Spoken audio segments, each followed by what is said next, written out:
Okay, yes, sorted. That's it. We're live, and everybody can hear us. So, as I say, it's a little bit of a surprise podcast. Lagosaurus had it planned, but he only told me about an hour ago. So, I am nothing more than the host. I am nothing more than just setting this up for Lagosaurus to lead the way. So, as the title says, we are joined today by none other than DonDuug, who is one of the Smite OGs, I think it's fair to say. Has been around on the Smite scene for a long, long time, has played at a very high level, has coached at the professional level, and is now a main admin of the league and has got his fingers in many, many Smite pies. So he's certainly a well-connected member of the community.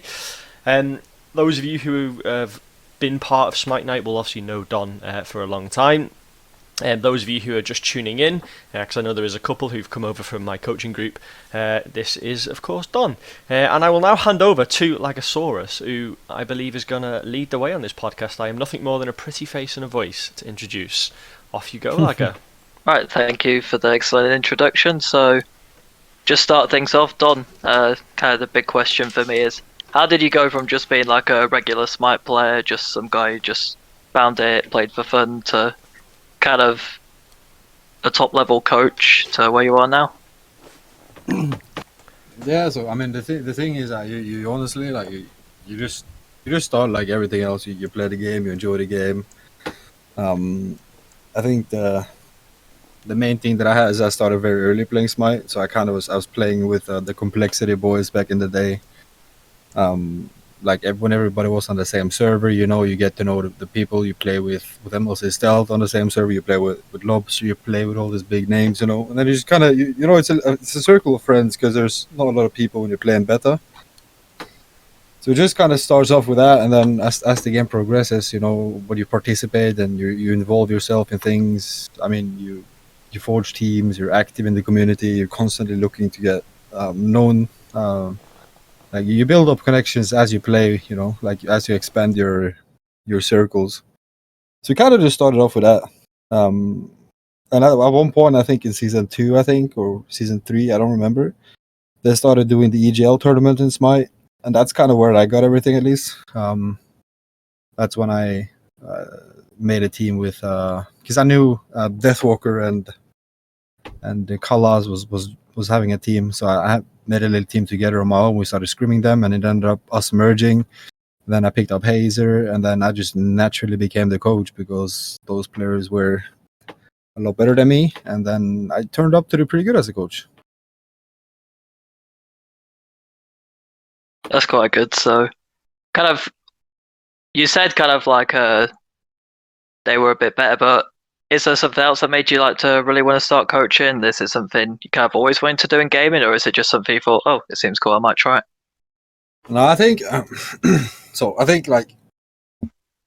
coaching is a little bit more tricky than what people think what people think about the coaching role. I think it's not like, especially at a higher level of Smite, I think you can get away with a lot of things in a lower level of Smite up until like mid SEC or something like that. But as soon as you go against like professional teams or former professional teams, the coaching becomes, it's really complicated because it's more of like, you have to understand people and you have to understand the game and you have to have like a broad like perspective. You have to put yourself in a lot of different situations, and it's obviously coaching involves a lot more of just like personal research more than anything, I think, because like the thing, like most people that think about coaching is like they think about as a football coach, right? Like you kind of tell your players what to do. It's a little bit different, but at the end of the day, just like you need to be like a certain type of guy to be able to coach. I don't know. It's something you need. Like there's a quality you need, like an analytical quality you need to kind of at least get good at it. I see. Here's something. What do you think kind of are the similarities and differences between like gaming coaching and kind of like sports coaching, since you use football as an example? Yeah. So I mean, I remember when I started coaching, like when you're fresh as a coach, there's no existing blueprint on how to coach Smite. So there's no like you need to do this and you need to explain this, you need to go through that. Like every team has different needs, right? There's even teams that don't need coaches, that have like internal talks on and opinions about the game, who are like their own coaches. There's a lot of teams like that as well, where the assigned coach is just literally setting up scrims for the team. There's a lot of coaches like that as well, who's just handling the scrims and stuff like that. So coaching is really depending on how you, like, on what the team needs and what that certain team requires or like are lacking, you know, like if they lack coordination and like routines and stuff, they definitely need somebody to manage their schedule and something like that. Or you have teams that are a team of high level individuals that kind of just need guidance. So there's a lot of digging, there's a lot of homework involved in coaching. Compared to like it's I mean, you can kind of compare it to football because it's a lot of repetition. Like your practices, there's a lot of repetition. Like you go through stuff, you talk about the game a lot, you read patch notes together, you sit down, you chat. Because like I said, the first thing in that you kind of have to do as a coach is to get to know the group, right? You need to know the personalities, you need to know their mentals, you need to know how they think, how they play the game, like, you know, stuff like that. And that's like the first 2 months of the team, and then after that you can start digging into like how to help the team adapt to each other and stuff like that.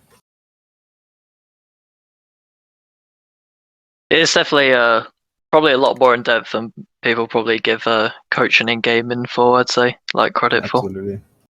Because I guess some people might kind of just sit there going, "Oh, should have hit that shot." But I've kind of seen some like people even in Smite Night doing coaching, kind of with like the VOD reviews.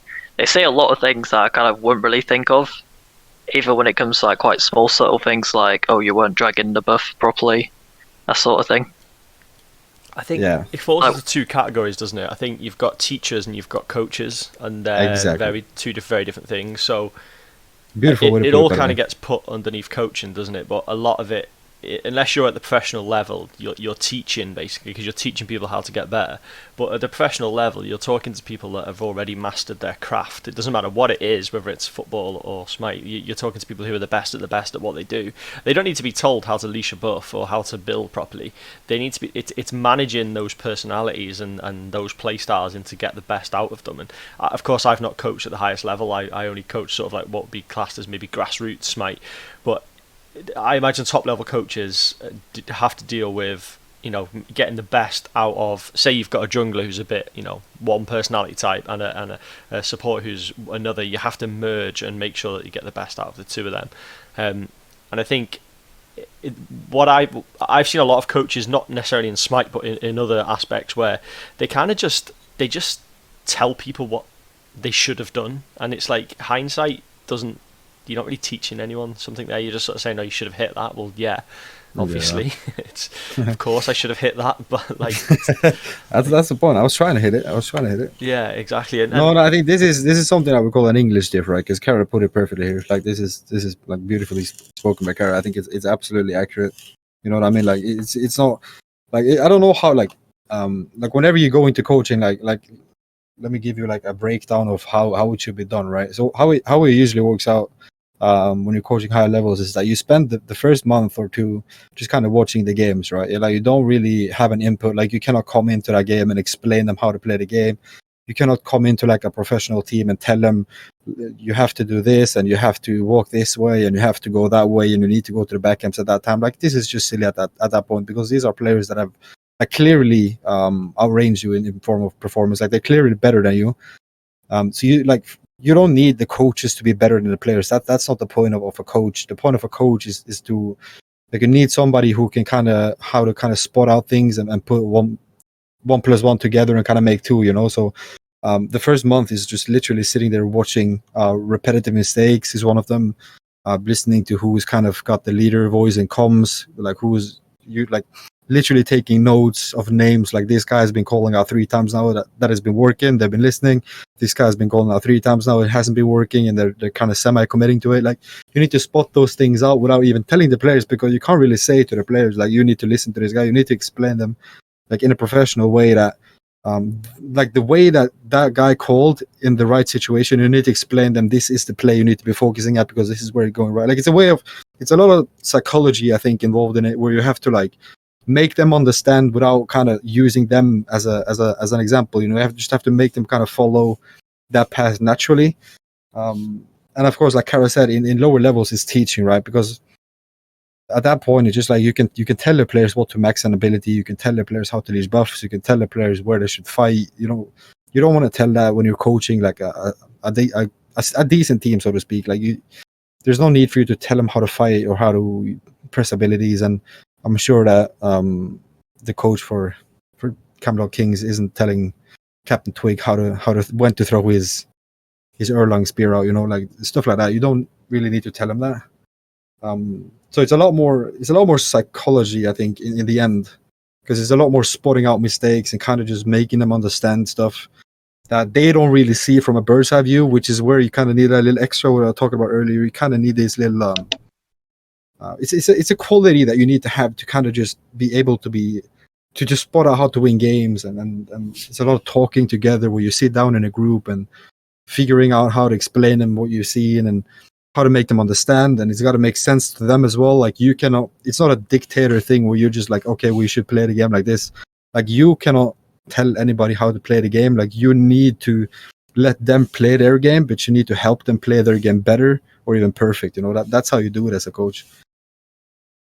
Yeah, I think it's I've not coached Smite, but I've coached outside of video games in more of a professional sports environment, and I think it's about getting the best out of the person, finding what makes that person tick and what makes that person come alive. Some people respond well to like micromanaging, most people don't. Some people respond well to like positive reinforcement, some people respond well to negative reinforcement. And I found that I used to play in another sports team, and we had one player who mechanically was actually nowhere near the rest of us, but his mentality suited us quite well because it allowed the way he played the game allowed the rest of us to do what we did. So it was a Gears of War that we used to play, and obviously that's a 4-person team, and he used to constantly play objective. He'd never pick anything up, he'd just play objective. And the other 3 of us were mechanically very good, and it allowed us to get the weapons that were on the map, and we used to dominate all the time. And we swapped him out for someone who was mechanically better, and it just fell apart. The team just fell apart because we didn't have that constant who was taking objectives. And I imagine it's probably the same when, maybe not in already established Smite teams, but in ones that are maybe forming, you need a play style that gels together and gets the best out of, I guess, each individual person's strengths. And I guess being a coach at the highest level is identifying that and finding out how to fix it, I suppose. Yep. It's accurate. It's exactly what you say as well. Because what you really like whenever I used to coach Hazer, Deathwalker, Just Jack, and Fails, and those guys as well. Like you've got two pretty big personalities on the team, right? You got Just Jack, he's got a big personality, and you got Hazer, right? Like they're both very vocal, and they're both very they're very active in talking and comms. And you have teams out there in the pro league as well that are very. Like Camelot Kings, that's a team that is full of personalities. Like that entire team is just a lot of opinions per player, right? Like every player has got a really big personality. But at the beginning of the split, I was like, this team is either going to make it or break it, because they have so many opinions, like among the players, individuals, that there's a lot of work to be done there to kind of make them agree. So it's just like it's a lot of like. You have to kind of try and figure out how to balance it out as well, because just like, and that's what I mean when I said you have to like look at who's making the right calls. Like you quite literally have to sit down and take notes of who's got like the voice that people usually try and commit to, and who's trying to like clash. There's always going to be that guy that's going to clash with that other guy that's making that call to make his own calls, but you just have to fix it. Like you have to try and get around who's making the right call and kind of push the team into the direction that they were taking in that specific fight, to make them kind of realize that that's how it's working, instead of just like, yeah, you should listen to this guy. Because you cannot really say like, yeah, you should listen to this guy. It doesn't work like that in the hierarchy. Like all of these players are top level players and they got an ego. It's obvious, right? You need to kind of find ways around it to like, this play made sense because you got this and this and this, instead of just like, yeah, but you should listen to this guy because he's making good calls. Like this other guy also think he's making good calls, right? So now you have to kind of explain them without saying that. So it's a lot of like, you know what I mean? It's a lot of like personal digging around as well. So I guess you could say that kind of the personal skills are probably the most important thing when it comes to high-level game coaching. Because as you said, you're kind of not really better than the players themselves at that point at the game. It's kind of just trying to get their personalities to work together and trying to Absolutely. work on the teamwork skills rather than just the general game skills. And it's just like Kara said as well, like if you have a team like that and you have that one guy who's kind of not at that level of mechanic, but as soon as you kind of replace that guy with somebody who has a high mechanic, you're going to feel the difference, right? Like you cannot, there's I don't know, it's a weird balance on it because you always need that. There's always going to be that leading voice. Like if you don't have that leading voice on the team, then like you need like a foundation of a team, right? You need the mechanical, you need the one like with somewhat experience who has like a different network with experience. You need a guy who's mechanical. Like every team has those kind of factors into the team and kind of putting the pieces in together so they're not going like plus to plus or minus to minus. You kind of need that plus to minus to make them connect, and to do that you need to really put in work in understanding why they're clashing or what's happening here or how they're doing well together or like who's making like this call at this time and why is it like it's a lot of homework, like just literally watching games after games without saying a word, not even trying to implement anything, because I see a lot of coaches that come in that want to be coaches, like they usually just start off the first game by saying stuff like the current meta is we should invade red buff, so let's do it. But if that entire team is a bunch of passive players who don't like to invade red buff, then your opinion just completely ruined their whole playstyle because that's not where they're comfortable playing. Like they could literally be comfortable sitting 5 man at their own red buff and still win games. And you need to be like flexible in this way and not put you have to treat your plays like they are a team that you're willing to help, not put the energy out that they're a team that's going to listen to you, because that's not how you should portray as a coach. That's not what coaches do, right? Like they push you and they give you feedback and opinions and they give you like this idea of how it works and you have personal talks with them later and stuff like that. I know you said like at that level a lot of people have like egos and stuff. Kind of, how do you kind of go about earning people's respect almost at that level? Because I suppose like people newer to coaching might kind of feel like it's hard to get people to listen to you because you're kind of saying you just have to kind of sit back, watch, and kind of really know what you're talking about, and also like be flexible. So how do you kind of go from being someone who's just another coach to someone who they actually really kind of like believe in and respect the word of? Yes, that's a good question, I think, because that's also something that's like the starting phase, right? Like just kind of getting in there and being a coach. Like not many teams would agree to it because most teams would be like, yeah, but we don't need a coach or something like that. Like the way to kind of get the respect is just quite literally to make sense, right? Like you have to make sense in some way. Like if you're coming into a team that like the issue is that if you're coming into a team that has already a team established of full individuals that are very good at using their brains, like they talk about the game in between themselves, and like you kind of don't know how to go about it, and you come in there and you cannot really come in and try and challenge them on their field, if that makes sense. Like you cannot really come into a team of highly talented individuals that are really good mechanics. You cannot come in there and try and explain them how to play the game, just like you cannot come into a team and try and explain them how the game works if they're really good at talking about and thinking about the game. You have to find, like I said, being a coach, you have to like adapt and kind of find out where the team needs help, which is where you need that at least a month or two to kind of figure out.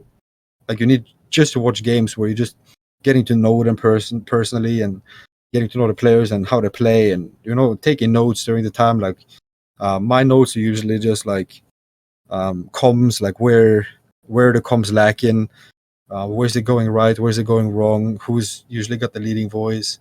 In team fights, like what fights are we usually winning? Like are we backfooting a lot? Are we not backfooting a lot? Are we doing a lot of invades? Are we falling behind because we are respecting too much? Are we falling behind because we're like all these kind of things you take notes of?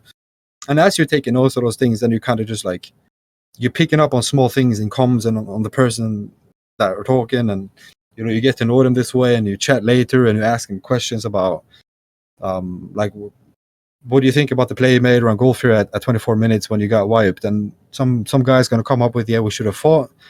And then as a coach, I would be okay, but then we need to work on the calls that the support is making around the goal theory. Like Is your call to bait? Is your call to actually pull it? Like all these things should be sort of before your game even starts. Like you should have a pre-game plan of how to play objectives, and then you kind of just as long on the way when you make more sense to the players, they're going to start building up respect, right? Like as soon as you make more sense to them, and they're like, yeah, we should actually have a plan before we start the game, and yeah, we actually should agree before the game starts that what we should do around objectives. Like when somebody called that, let's pull Goal Fury, to kind of make that call in game, this is a bait.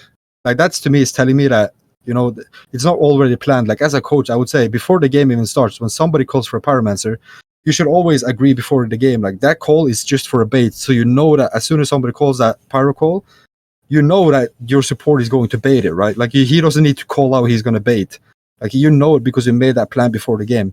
When you tell them small things like this and portions throughout the weeks that go by, they're gonna start looking at you like you make sense, and it's what I mean. Like you just have to make sense to the players, right? You have to really put in effort to actually just try and understand why and what is happening when they're playing and who is who and stuff like that. So kind of don't go in there with the mentality of you're almost trying to make like a really big radical change right from the start. Kind of just go for like really small, finer details and kind of put kind of the team's needs for your own ego, because I guess it probably would be quite easy to go in thinking, right, I'm going to be in charge of this team, I'm going to like kind of make them in my own image. So from what you said, kind of stick to kind of the team's identity and what works better for them. Yeah, so you never want to go into a team and start inflicting your own thing on it, right? Like there is some like you've got when I used to coach for Hazer's team, there was something called like drill weeks and comp weeks, where you had 1 week where you just drill red invades. You literally just constantly int on red. You not even get the red, you just int on it, and this is purely just to build up synergy between the mid, the support, and the jungle, just to see how they position and how they kind of learn the boundaries of each other and stuff like that. And you have like a comp week where you're just running weird comps for a week, just trying to figure out the god pool and where it gets comfortable. And in that, like those 10 scrims that you had that week where you into the red buff, by those 10 or the 10 sets rather, in those 10 sets you're gonna have a lot of notes on like how the jungler can be improving around the red, and how the support can be calling, and like should you actually go for it? Is that the most success rate? Do you actually just bait out to get a pick before a Goal Fury? Do you just purely show up just to get pressure, so the dual lanes are not scared of ganks? Is it purely for vision? Like those kind of notes you take up. And then at comp week you just figure out this, like how far your players can go in weird picks, and as well as they kind of learn how to play against cheese picks because they've been doing it themselves, and then you take out notes from that, and then you kind of, what I mean, like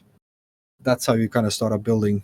So there's definitely something that you need to go in there and you can drill as well. I was thinking when it comes to drills, actually, because the one you mentioned, what sort of other stuff kind of do coaches normally do for teams?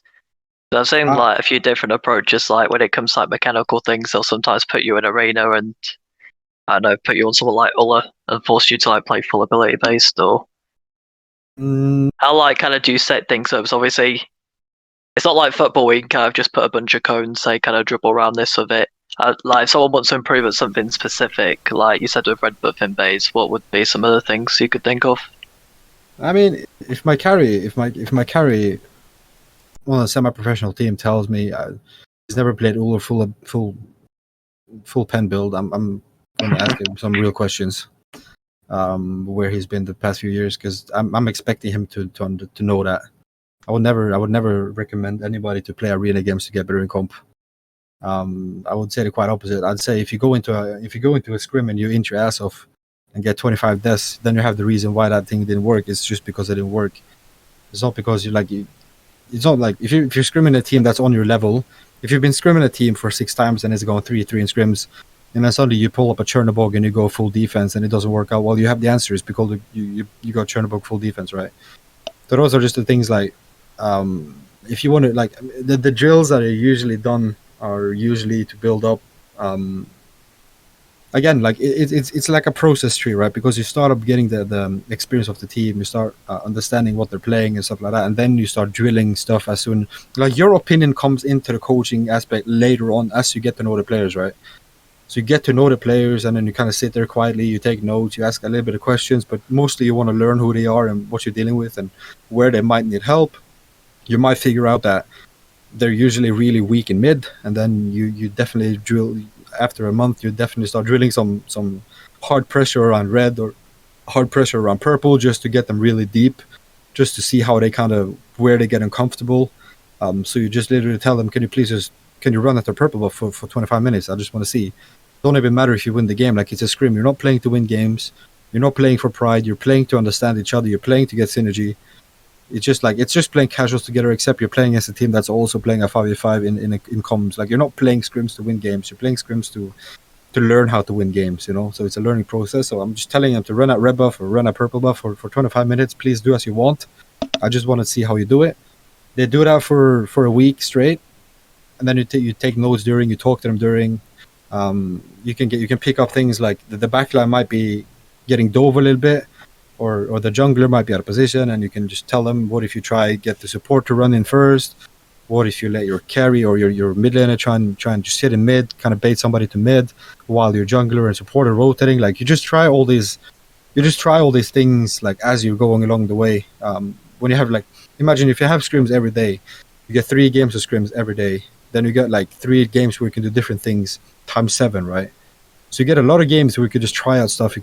There's things that you might think that this can work for you, try it out, do this, do that. You can just tell them things that you don't even need to tell them, play it like this. If you tell them put pressure on red, any team is going to understand what put pressure on red means. So they're just going to run a red buff. Then you can start spotting out, like, when, what's the percentage chance that you usually get it? Like, what's happening when you win? What's happening when you're losing?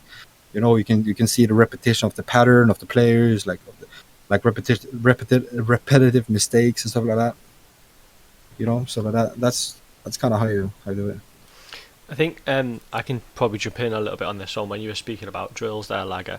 Of course, I don't coach top level players, but I do teach sort of newer players how to play the game, and I observed a couple of games of the people who I'm looking at, and I noticed some weaknesses in their game, and I came up with specific drills that they had to perform in game to complete them. So one of the ADCs was constantly getting ganked, and I said, okay, you are now no longer allowed to leave your tower line until you've got a ward in the jungle.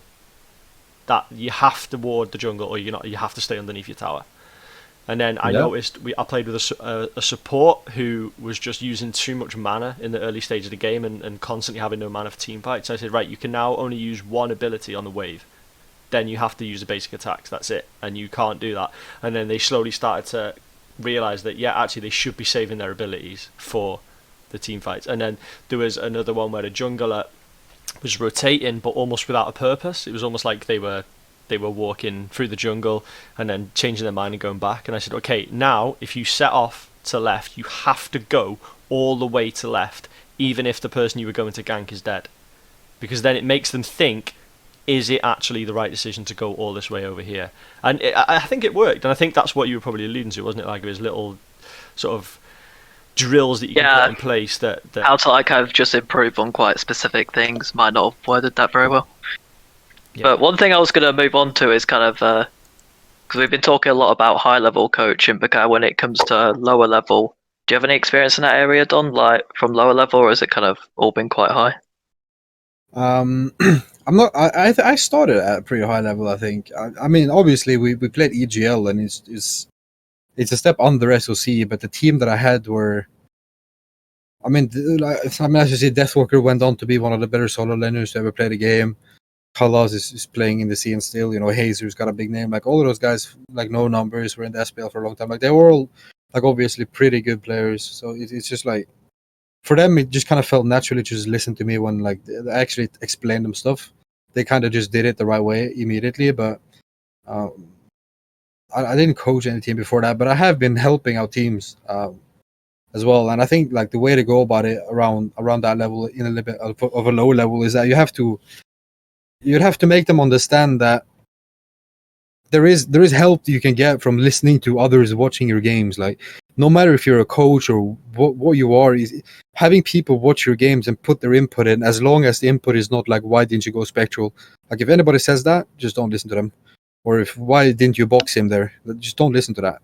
If you don't feel comfortable boxing, or if you don't feel comfortable building this or that, you don't do it, right? Like, you're not boxing because you're not comfortable with it, or why don't you get pressure in lane? Like, all of these like comments like that, you don't really need to listen. Like, you can obviously, you can tell them like I think you can get pressure if you want to, and kind of make them comfortable in doing it. But the way to go about it in the lower level, I think, would be to, again, it's just about making sense, right? If you tell them to do stuff and it's an opinion that you have on the game that you think is valuable in how to win games, that has nothing to do with specific playstyles to do, then that's probably going to help them out. Like, I think currently playing around a lot of blue buff invades is going to work out for you guys. If you get that blue buff on cooldown before the gold scorp is down or something like this, there's small tips like that where they can actually just teach them about pressure and teach them about how to you at the end of the day, you're going to have to tell them something that's going to force them to talk together and communicate, right? Like, that's how they're going to get better.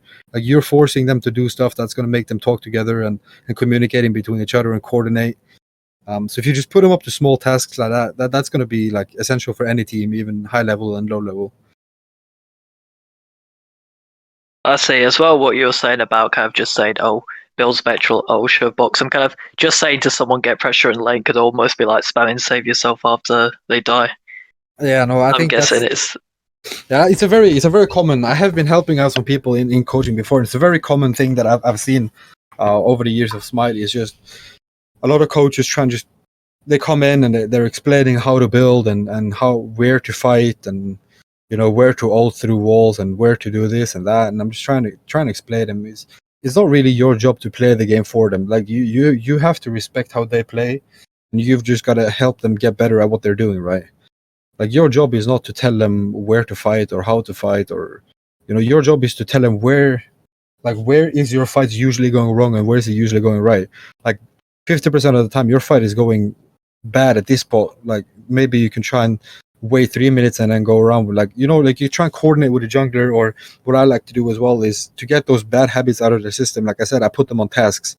So I know that my jungler is going for a funky gank in solo at 10 minutes because that's when the fourth blue is coming up and he has a tendency to go to solo lane when there's a King Arthur there who's not going to die to you. So what I'm saying is that at 10 minutes I want you on pyro. Like, at 10 minutes I want you to just go pyro, into pyro. And after 10 games of doing that, he's not going to solo after that again, because after 10 times they realize this, like, you're getting them to focus on something else, right? So there's a lot of ways to go about it. right. I've noticed as well a lot of time with your wording is often almost asking a question rather than making a statement. It's kind of been quite open-ended when it comes to talking with players about what went wrong.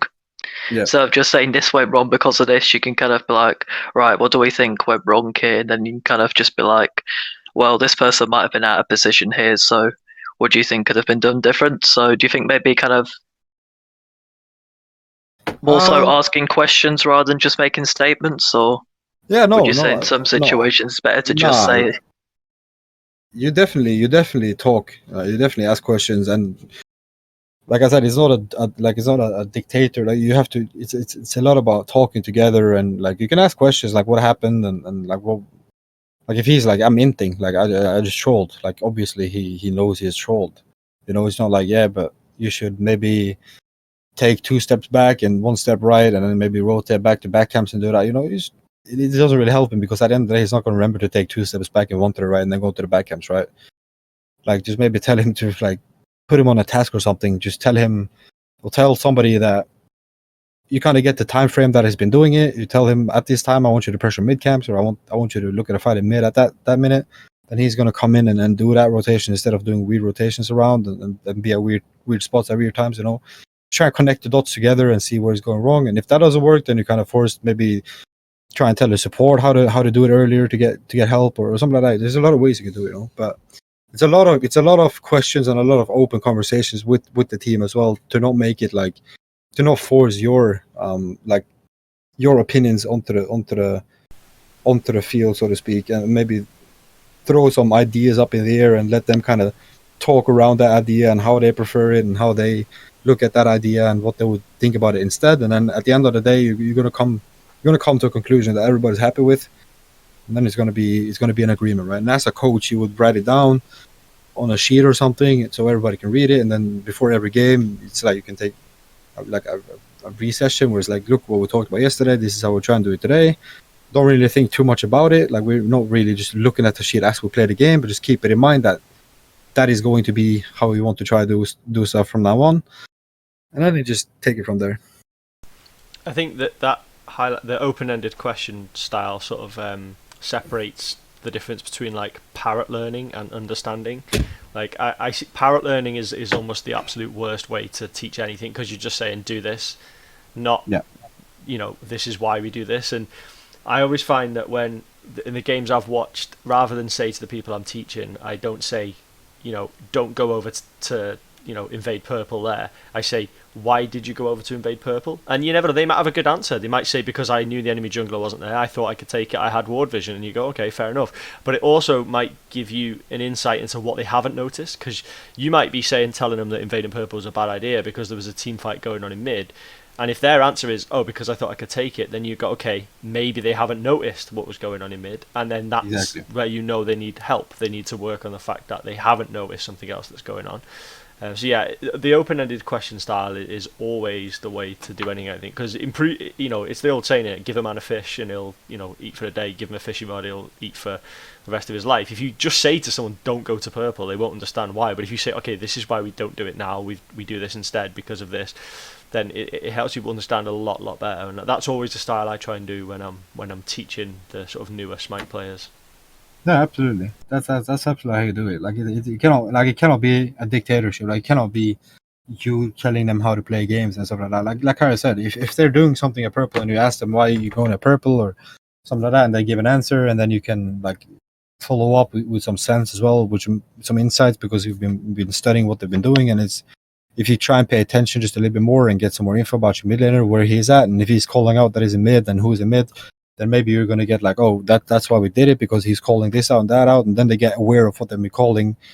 And then it's a comm issue thing, right? Like whenever you're going for those kind of invade things, it's usually just around comms, right?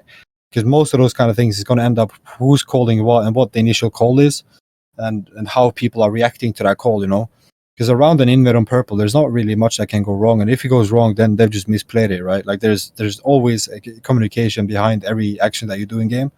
So about 70% of it comes from like what the call is and how people actually listen to that call and how they react to that specific call. That somebody's calling, let's invade purple. That call's got to come from somewhere. Like they have some information about somewhere that they can actually go for purple, right? When you're invading a purple buff, it's because you know you have the chance of getting it. It's not because I just want to run a purple because I think it's a good buff. Like it's always like you have a chance of getting it. And then just kind of fishing up, like, how did they get that information? Is the mid laner kind of calling out that they're both in mid, or do you know, like, there's always like a route to find out, stuff, and kind of asking the questions like why and stuff like that is going to make them reflect on it even more, and maybe even open them up to getting even more information the next time, because the next time they might even be able to go straight to red as well. They might be able to expand on it. Maybe the next time they felt a little bit unsafe, so maybe the call is just bringing the support half rotation to mid, let the carry solo away, so he's getting information from mid. I mean, there's a lot of ways to make it work. It's all about how they're responding to what you're asking and how they're responding to the initial play and to the initial calls and stuff like that. So your job is just literally to sit there and kind of fish it up and understanding like the roots of it, which is why I think coaching is a lot more deeper than people think. It's not just sitting down and looking at Smite. Like you really have to put effort in, and you have to do a lot of homework, and you have to watch a lot of professional games to understand like why they're doing stuff. There's a lot of work going into it if you actually want to do it in a certain way, like actually want to understand why it's being done, Yeah, it's definitely, I think as I said before, it's not as simple as just sitting down and say where people have gone wrong in individual plays. I think as well, you've kind of, a lot of the examples you've given, it's kind of just focusing a lot more on kind of the game plan, the comms. It's not really sort of like just individual errors like misplays. It's just kind of the bigger picture. What you said about the purple invade, kind of when you'd look at, was there like a missing middle call? Did you have ward vision? That sort of thing. Yeah. What was the question? Sorry? What was the question? Oh, no, it wasn't. I was just kind of summing what you said.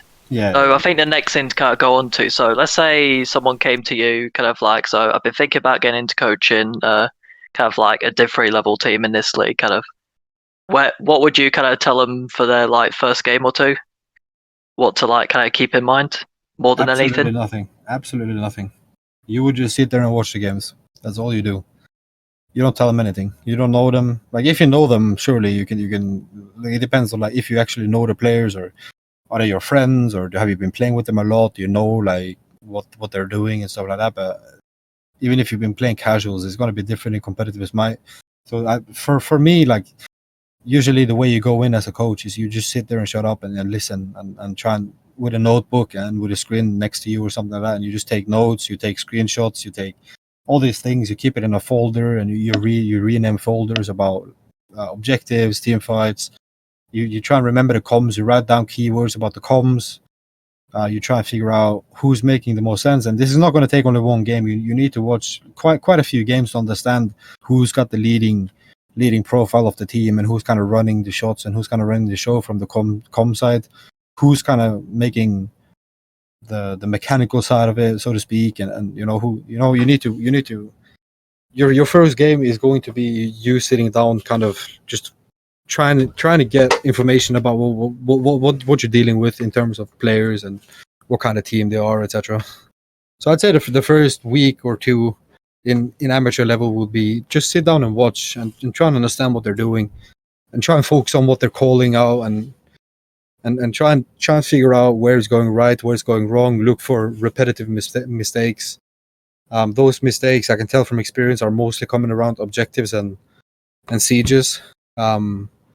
That's usually where things go south because they're not sure of who's making calls around objectives and what role anybody has or something like that. And then you can come up with short like insights from game to game. I think it's just like, let's just agree. I think, that's what I mean. If you have a team that's really good around objectives, then you don't really need to do that. But then they're definitely going to have problems otherwhere, like maybe in lane, or maybe they lose a lot of pressure early, or maybe something like that. And then you can tell them kind of like, what if we pick something that's really strong that can run into the jungle? Like, what if you try and get a Fenrir to run the game? What if your jungler is comfortable on trying to put a little bit more aggressive in the jungle? Can you follow him? And can you stuff like that. So I think the first games is you just have to listen to how the team works and who's calling shots and who's kind of leading the team, and kind of make that guy listen to how that guy calls and see where it goes wrong and right, point it out to him, and stuff like that. So it's going to be a few weeks at least where you're just listening. So it's kind of very similar to when you're actually coaching high levels, from what I gathered from that. So it's kind of the same sort of style. It's the same sort of style. Yeah. It's the same sort of style. At the end of the day, you need to know what you're dealing with, and to get information, it's like reading a book. Like you don't know how the book actually looks like until you come a little bit into the book. You kind of need to read it as well. Like you need to read the players, you need to read the team. Like you need to understand what you're dealing with, because again, if you don't know them, then you come into the team and you try and make them play the game like how you think it's going to work for them, and they're not really comfortable at all. It's not going to make sense to them, and then they're not going to trust you. So you have to build up that trust. You have to actually show that you're putting yourself out there to help them and understand and talk to them, and you can ask questions, of course, like why do you think that? Why didn't you just wait with the red invade and did this instead? Or why have you actually thought about options instead of actually invading, just showing up in the jungle and showing presence? This is also a lot of pressure in the jungle. Like you don't need to get invades fulfilled. You just need to show presence, like stuff like that. So it's a lot of short kind of sentences you can come in to help with, but at the end of the day, you're working at the bigger picture, which is trying to connect the dots, how they play together and stuff like that. So you need to spend some time just watching the games, even in lower level up to higher level. So it's kind of quite similar. There's like really just no shortcuts. You kind of have to do the whole just sitting back, watching, taking notes, make sure you actually really understand the players before you start putting input in, to make sure you kind of don't contradict their play styles too much. Yep. Yeah, because then you get to see weak points, strong points, where they're good, where they usually do bad, where they usually fuck up. Do they get nervous? Do they choke? Why do they choke? Are they losing because they get pressure? Like you're not going to be able to tell them if they stomp 3 games in a row, and you keep telling them stuff that they're doing really good to do that again. As soon as they come to a team that does that, but even better, they just look clueless, and then you're like, shit, now my strat doesn't work out. Like, am I a bad coach? It's just like, no, just You just haven't sat down and actually looked at how they do against a good team and a worse team. And especially against scrims that you lose is the best scrims. Like, you should, if you get stomped in scrims, that is the best outcome a coach can have. Like, winning scrims is boring for a coach because you're just sitting there telling him, yeah, what can I tell you? You just stomp the team. Like, there's nothing to say. Like, when you actually get teams that win, you can actually tell them, like, they're winning because they're doing this, and you're not responding with this and that. You're not sticking to what you've been doing before. And it can be issues like with having too much respect, or it can be issues that you're playing against big names, or it can be issues that you're having mental blocks because somebody's playing from a controller to a PC, and you just have to tell them, like, don't worry about that. Just play Smite. It's just Smite at the end of the day, and you just do what you do in Smite, what works in Smite, regardless of if you're playing scrims or higher level teams or console or PC. At the end of the day, you're playing Smite, and Smite is very simple to play. It's just a lot of ways to play it, but. I see. So we've been talking a lot about coaching. So, Gareth, or anything you'd like to kind of add last before?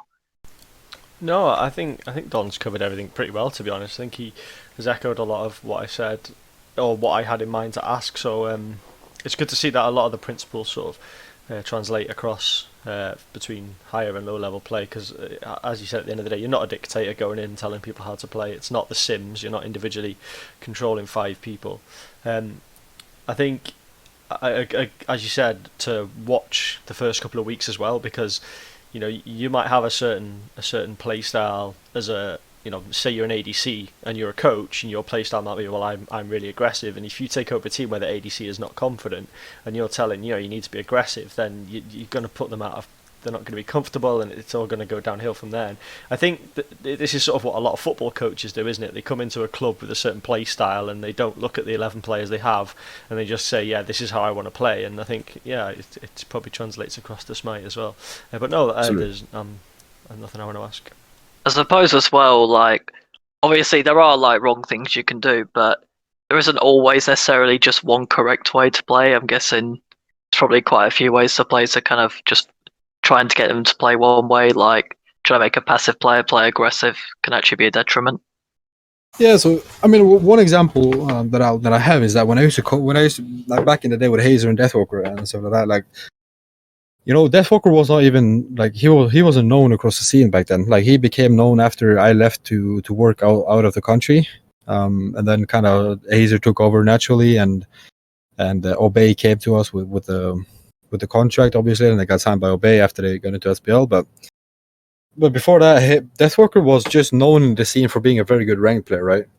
Like any ranked player today, like he wasn't the Deathwalker that he was today, obviously. But I remember what I used to do back then as well, because the thing is that we had Hazer and Just Jack, who was really, really, really aggro back then, and Deathwalker was, I think it was jungling back then. I think it was a jungler. It was just transitioning into solo, I think, before Fails left. And then Freeluck came in as a jungler.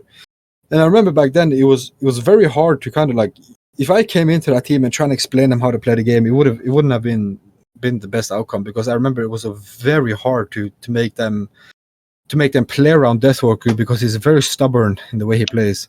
Like, Deathwalker used to be very stubborn, which is why he got so good. Like, he had a really stubborn playstyle where he would not let go of their backcamps. Like, he would quite literally just like automatically rotate to the enemy backcamps. Like, every single time he spawned up, he would just be at that backcamp, right? And you can look at it 2 ways. You can either look at it, you can try and get him not to do it, or you can get your team to kind of understand how to play around it, right? So I went with the second option, which is make your team kind of not telling them, like, when he's going to backcamps, you need to follow him, because they're going to be looking at me like, well, why should we need to follow him? He's on their backcamps 3 minutes into the game. Like, I have a wave, I have everything here. And then instead, I'm showing them stuff from the screenshots that I've taken, like that the positioning, that the way every time he rotates is like an instinct that he had, that he kind of just knew that the jungler wouldn't even be there. And like 9 out of 10 times he was doing that when the jungler was on the opposite side of the map, and they would kind of like at one point understand, like, yeah, maybe he's got this weird little sense where he gets it, like he knows when to rotate to the backhand because it's never going to be anyone there. And after that chat we had, that we were on their backcamps every single game, and we always got something out of it as well. Like, even like Fire Giants and Pyromancers, we always got something out of that rotation.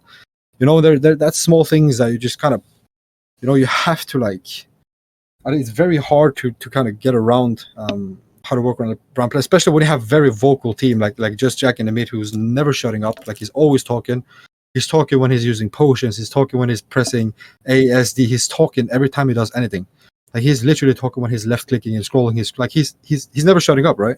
So now you need to get this guy who doesn't shut up to understand. Like you need to go to that back camp without telling him, because you telling him is going to make him even more talkative, which is obviously not what you want. And then having Hazer as well, who's also very hard to like, you need to just make a lot of sense to them in a way of like just pure facts, right? Like me, if you go to queue a Fred today and you tell him, why are you not following Dardes to that camp? He's going to be telling, why is he not following me? Like I'm making the right play.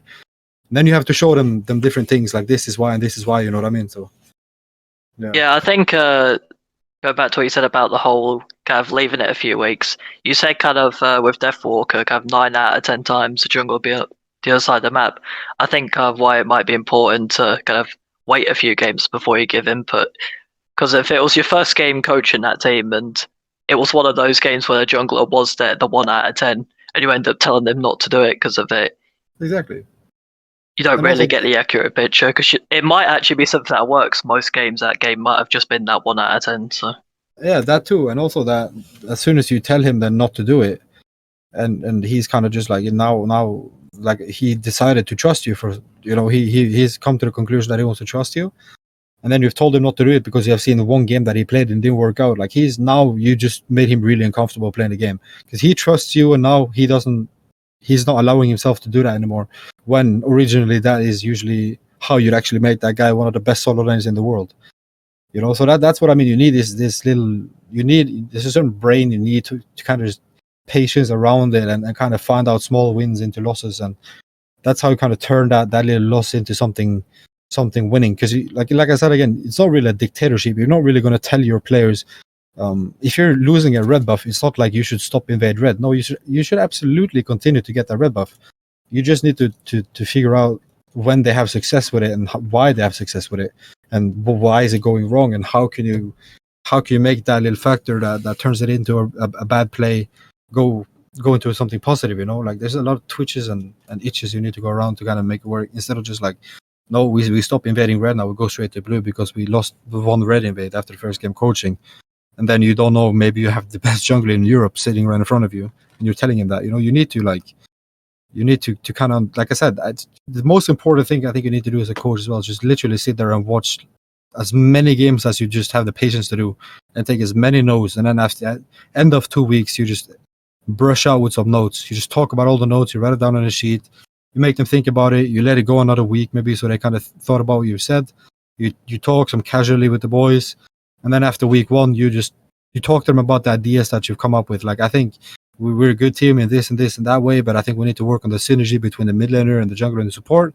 So what I want to do is you don't want to sit there and draft like a comp that's going to work together. You just want to put them on tasks that's going to force them to think and talk to each other and coordinate. So it's going to be, let's just int the back camps, see how many back camps we can get before, like what's happening at the back camps, like who's coordinating what, who's calling out missings and rotations, who's accurate on the calling. Let's just constantly run a red buff. Let's just constantly run a purple buff. Let's just constantly pull gold furious. Let's see who's making, like tasks like that after it's gone a while. So the first, like I said again, the first weeks are very detrimental to how you set up to be a coach as well, because you need that information to kind of spot out what they need and where they do good and where they do bad and stuff like that.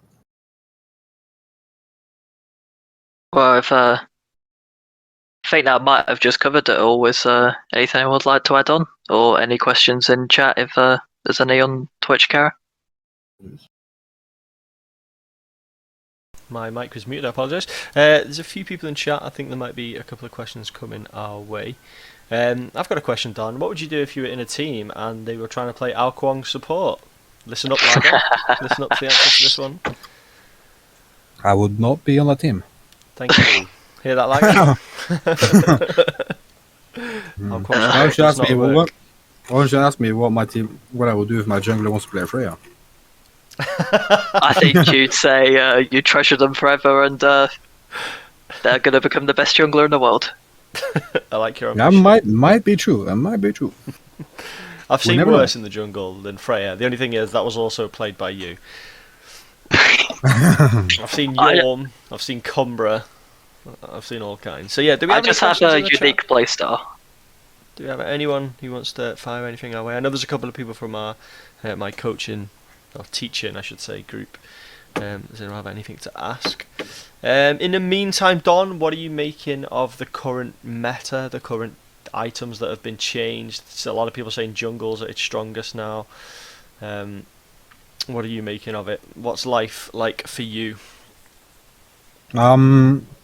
This is the point of Smite where usually all the amateur coaches and amateur players don't really give a fuck about the game. Sorry for my French, but this is there is no SOC going on, there is no SSC, so this is where people usually just dip. So for me, I haven't really paid attention to anything because at the moment I'm not coaching in a team because I'm waiting for SSC next year. So I haven't really paid any attention to anything because it's at this point of the year is very dead. SSC has been done, SOC, there's no qualifiers to SSC. The only thing that's fun is watching. Worlds, really. Yeah, everyone's waiting for Worlds, and then as soon as Worlds done, then we kick off with SOC, and that's when you kind of just hit the button, right? That's when you kind of read everything up, and you transform theory craft and stuff like that. In the meantime, now it's just a lot of downtime and dead time where you just enjoy the game. Like this is literally the 3 months of the year I remember back in the day where I would actually have time to just play casuals with and have fun and not be serious all the time and stuff like that. Yeah, very fair. I think I'm sort of in that zone myself. I'm just waiting for Worlds. Just sat around. I'm really excited for it this year. Last year it was so entertaining. I booked a week off work and managed to catch the majority of it. I think I'll do the same this year as well. Obviously last year with it being COVID helped because there wasn't really anything else to do. That's true. Maybe this one might be back on LAN. I think that'll make a big difference, won't it? I think having the Worlds with ping last year was a bit difficult. It's a bit rough. Yeah. Maybe the European... I think the European teams have got a chance this year. Camelot Kings are... I think they're an outside chance. I think a lot of the teams... It's going to be a good games because by Worlds, everybody's going to fly to NA anyway. Like, I think they're able to be there by... I heard QFred's got his visa done now. So a lot of European players got their visa now. They're just waiting to get transferred into the States. So they're just waiting patiently, and I think as soon as they get to equal ping, it's going to be a little bit different. I'm a little bit concerned about Valkyries though. I don't know how much actual efficient practice they've gotten in under their belt, but I have a feeling that like the way they played this weekend as well, I was genuinely impressed by how they played. This is not Leviathans playing bad. This is Valkyries playing extremely well. When they lost that set, but I was genuinely impressed by how they play. So I think like it either it's going to be like it looking like now, or it. But I have a weird feeling it's going to be a lot of surprises coming into Worlds. I think there always is, isn't there, with Smite Worlds? That's one of the things. Yeah. The favourites. It's not often they win. I mean, I remember last year I was thinking this is nailed on for Ghost. For Ghost, yeah, and it just wasn't there. That PK Knights came out of nowhere and stole it. I think this year, even going into the general league, the SPL, I think everyone was looking at the Jade Dragons thinking they're going to make easy work of it, but they haven't, have they? They've struggled at times, and other teams have taken advantage. And it's actually been a really entertaining year to watch the SPL, I think. Yeah, no, it's I'm looking forward to this year's SPL. Yeah, so hopefully that carries on over into Worlds. We are just over the hour mark, which is probably long enough for anyone to listen to my voice and look at my face. So you're beautiful, Cara. Don't worry about it. Thank you, mate. I'm not quite Nathan T, but I'm nearly there. Do you have anything else to ask, Lager? Otherwise, we can look to sign this one off. No, not really. I think Don kind of answered everything I wanted to ask. So awesome. So it's been an absolute pleasure to have you here, Don. Anyone who's watching from the league, me and Don and Skuld and Judas have got some big things in the work for Season 3. We had a really good chat the other day, and I think we're all got the little bug back for what we're going to bring in to Season 3, especially around how the game's going to be structured. I'm actually really, really excited. It's been a pleasure to have you with us, Don. A lot of really good insight. Of course, anyone who's coached at the level you have is going to bring a wealth of knowledge, and you portray it in such a good way as well. Makes it easy for anybody to understand. So thank you. I have been Cara Gold. Lagosaurus has been the host and setter-upper of this podcast, so all props for getting this together should go to him, and of course thank you to Don for being with us this evening. No, thank you for having me. I will end. Oh, I don't have the promotional video. I don't have the promotional video on this setup. I do apologise. So I'll just sign off the evening there. Thank you everybody for tuning in. This will be uploaded to YouTube probably today. Actually, I've got nothing else to do. I'll get it up onto YouTube this evening. Thanks everybody. Bye. Bye. Goodbye.